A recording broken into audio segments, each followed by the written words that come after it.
Hola mi hermana, hola mi hermano, yo soy el Padre Kleber Cardoso y te doy la bienvenida al programa Dirección Espiritual. Y en esta semana nosotros nos encontramos acá en esta hermosa plaza dedicada al país Italia, la Plaza Italia.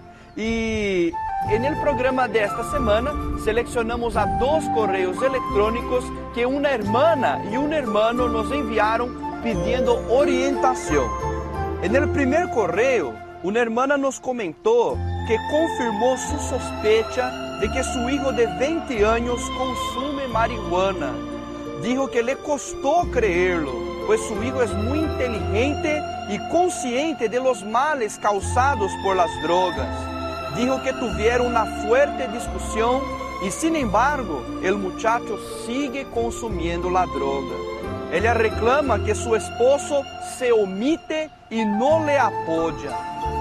Querida hermana, aquí tenemos un tema bastante amplio y complejo: el consumo de drogas lícitas e ilícitas.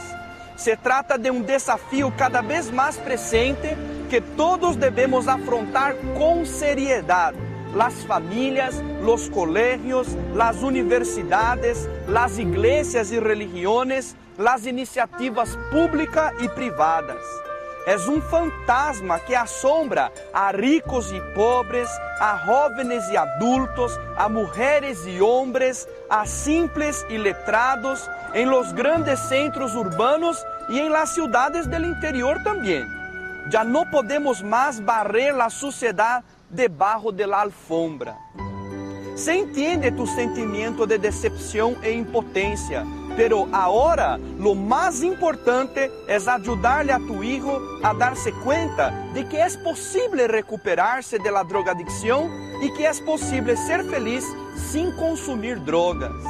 Si el grado de adicción todavía es inicial, generalmente el diálogo sincero y respetuoso da frutos. A ejemplo de Jesús, se debe hablar con firmeza, pero sin perder la ternura. Si la adicción ya dura algún tiempo, se hace necesario participar de grupos de autoayuda, como Narcóticos Anónimos y Alcohólicos Anónimos, que se reúnen regularmente. Estas organizaciones disponen de una reconocida, comprobada y eficaz metodología que equilibra teoría y práctica y está inspirada en valores humanos y religiosos.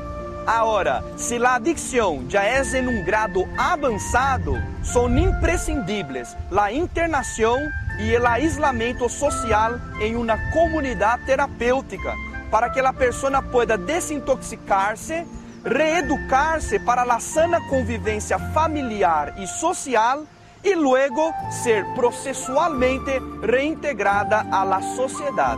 Es un tratamiento largo, caro y lamentablemente muchos lugares todavía no le disponen.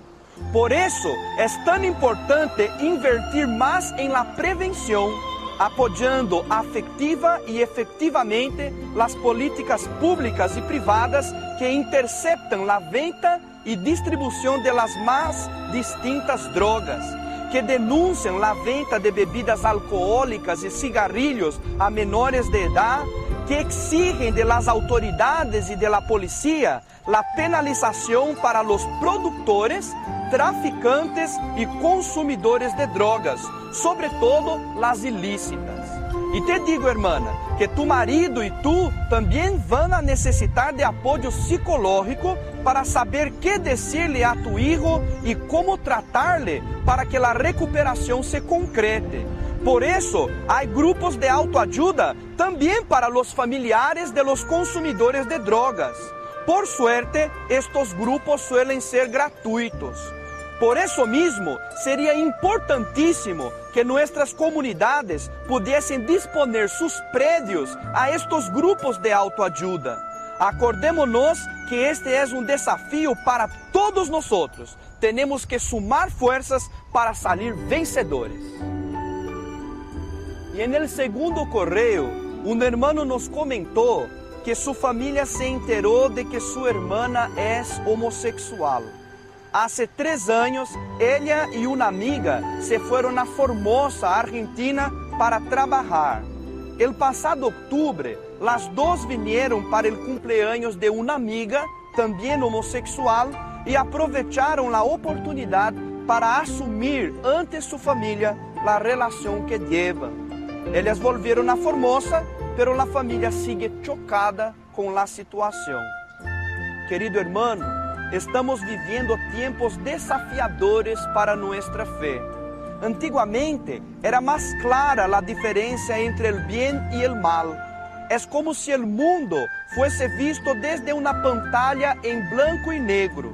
Era el tiempo en que las grandes responsables por la formación de la conciencia, como la familia y la iglesia, tenían la última palabra sobre cuestiones morales. Pero los tiempos cambiaron.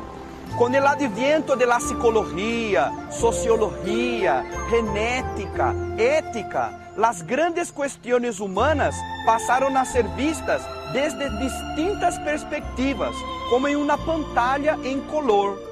Ahora, aparte de la familia y de la iglesia, otras instancias, haciendo uso de su libertad asegurada en nuestras constituciones, también expresan su opinión, partiendo de sus investigaciones e intereses.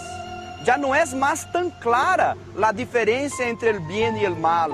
Y lamentablemente hay personas y grupos que se aprovechan de esta situación para crear extremismos que producen discriminación y agresividad. La iglesia, siguiendo los pasos de su fundador Jesucristo, nos enseña que debemos amarnos unos a los otros como Él nos ha amado. Y amar también significa educar y corregir fraternalmente. Somos sal de la tierra, luz del mundo, levadura en la masa. Podemos y debemos expresar nuestra visión de mundo y de ser humano, que también tiene fundamentos científicos y no solo religiosos. Los cristianos queremos ser respetados en nuestro legítimo derecho de expresarnos sobre cuestiones humanas desde la fe, pero también debemos saber respetar a los demás sin caer en los extremismos. En la familia, que es verdaderamente una iglesia doméstica, las madres y los padres también pueden y deben educar la sexualidad de sus hijos según las enseñanzas de Jesucristo, principalmente mientras son niños. Pero cuando sus hijos ya son adultos, poco o nada pueden hacer, sino ofrecer nuestra caridad. Pues no hay dudas que ante situaciones límites, el amor debe prevalecer sobre cualquier ley. Ustedes tienen todo derecho de rechazar la opción sexual de tu hermana, pero este rechazo no les puede hacer olvidar lo esencial. Ella es, en primer lugar, una hija de Dios y en segundo lugar, una familiar de ustedes. De su parte, su hermana tiene el derecho de refugiarse en el amor de su familia, pero no puede exigirle que acepte su opción sexual, de tal manera que ella debe respetar los legítimos valores religiosos que rigen su familia. E assim vamos concluindo o programa Direção Espiritual de esta semana. E nos vamos despedindo com a bendição final. Que descienda sobre ti e sobre toda tu família a bendição del Deus Todo Misericordioso, el Padre, el Hijo e el Espírito Santo. Amém. E que nuestra Mamã del Cielo, la Señora de la Asunción, siga intercediendo por nosotros. Nos vemos el próximo viernes. Tchau, tchau.